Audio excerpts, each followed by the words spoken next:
Hi everyone and welcome back to another video. So if you have forgotten your password or parental control PIN, don't worry, both can be reset quickly through your Amazon account settings. In this guide, I will show you step by step how to fix forgotten password and PIN on Prime Video in 2026, simple and effective. So you have to know that password and PIN are separate things, both can be reset easily.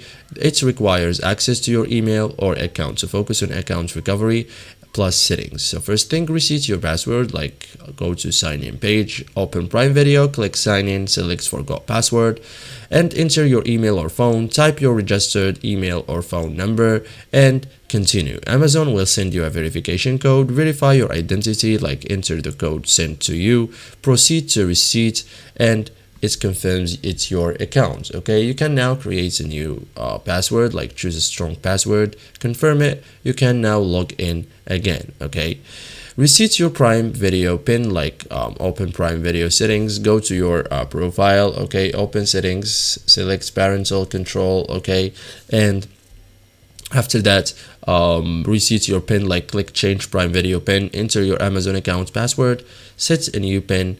PIN is now updated and save and test. Okay, so try playing restricted content, enter your PIN, it confirms everything works. Okay, so some common mistakes that happened in this process, like confusing password with PIN, using wrong email address, ignoring verification emails, not saving new credentials, okay, or trying too many times without receipt. So thank you guys for watching this video and see you in the next tutorial.